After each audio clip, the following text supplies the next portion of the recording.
संभल में महिला और नाबालिग बेटी भूख हड़ताल पर। जेवर और 65,000 ठगे जाने का आरोप। पुलिस कार्रवाई न होने से नाराज। संभल जिले में एक महिला अपनी नाबालिग बेटी के साथ जिलाधिकारी कार्यालय के बाहर भूख हड़ताल पर बैठ गई, जिससे प्रशासनिक हलकों में हलचल मच गई है। महिला का आरोप है कि उसके घर से सोने चांदी के जेवर और लगभग 65,000 रुपए की रकम बहला फुसला कर ठगी गई, लेकिन पुलिस द्वारा अब तक किसी भी प्रकार की कार्रवाई नहीं की गई है। पीड़िता के अनुसार उसकी बेटी की सहेली खुशी और उसकी मां सोनी घर आई और विश्वास में लेकर जेवर व नकदी अपने साथ ले गई। जब महिला ने रकम और जेवर वापस मांगे तो 1 वर्ष बाद लौटाने का आश्वासन दिया गया, लेकिन तय समय बीत जाने पर भी न तो पैसे लौटाए गए और न ही आभूषण।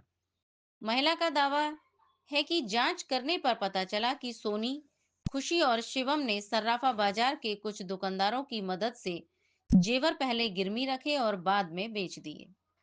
पीड़िता के पास इस संबंध में बातचीत की रिकॉर्डिंग सहित प्रमाण भी मौजूद होने की बात कही जा रही है। आरोप है कि शिकायत थाने से लेकर एसपी बहजोई तक की गई, लेकिन कार्रवाई न होने पर बहन न्याय की मांग को लेकर बेटी के संग भूख हड़ताल पर बैठ गई। महिला का कहना है कि जब तक दोषियों पर कार्रवाई नहीं होगी तब तक हड़ताल जारी रहेगी। हड़ताल पे बैठे हो, किस लिए बैठे हो, क्या मांग है आपकी? मांग मैं सहयोग में बैठा हूँ। ये जो है भूख हड़ताल में मंजू बैठी है, उसकी पुत्री है। ये दोनों पीड़ित हैं। इनकी सालों से रिपोर्ट दर्ज नहीं हो पा रही। जो उनकी समस्या है, जो उनके साथ छल कपट हुआ है, जो भी कुछ हुआ है, तो ये मेरे पास गई थी कि आपकी संस्था है, आप जो है पीड़ित की मदद करते हो। तो मैं तो उस क्रम में मैंने इनसे कह दिया मैं तुम्हारे सहयोग हूँ, जो मैटर आपका आप जानो, लेकिन मैं आपके साथ हूँ। उसी क्रम में मैं आप बैठ कौन गया संस्था आपकी? हूँ। कौन संस्था आपकी? हाँ, मेरे जो संस्था है समाज हित संरक्षण समिति, क्या नाम है आपका? महेंद्र भगवान दास शर्मा। मंजू लता। आप यहाँ धरना प्रदर्शन में बैठी हो, क्यों बैठी हो, क्या कारण है आपका? सर मेरी लड़की को गुमराह करके 5 लाख के जेवर और 65,000 नकदी थोड़ा जोर ले रखो। गई। कौन लोगों ने? मेरी फ्रेंड है एक सोनी, हाँ, और उसकी लड़की इसकी फ्रेंड है खुशी।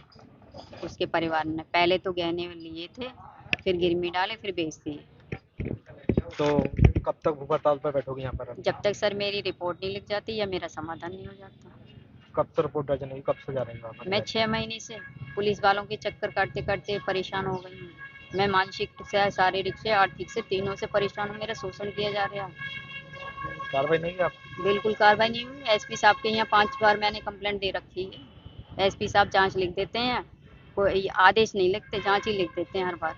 और जांच यहाँ से कोतवाली जाती है, कोतवाली मतलब जाके फिर अंकुर तोमर के हैंड ओवर आ जाती है, वो रद्दी में डाल देता है। कोई अधिकारी आया आपके पास? कोई भी नहीं आया।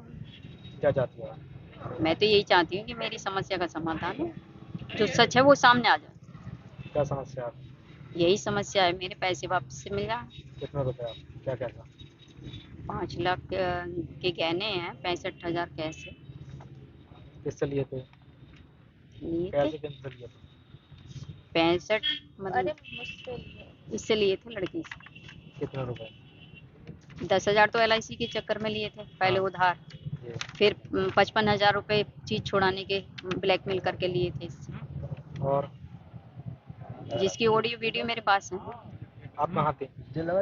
मैं पंजाब गई थी सत्संग में 15 दिन के लिए। उस बीच ये सारा मामला घटित हो गया था। फिर मैंने आके पूछा भी था, तो मुझे भी यही गुमराह करा गया कि मैंने आपके गहने दीदी लॉकर में रख दिए हैं, 1 साल बाद मैंने आपको निकाल के दे देना।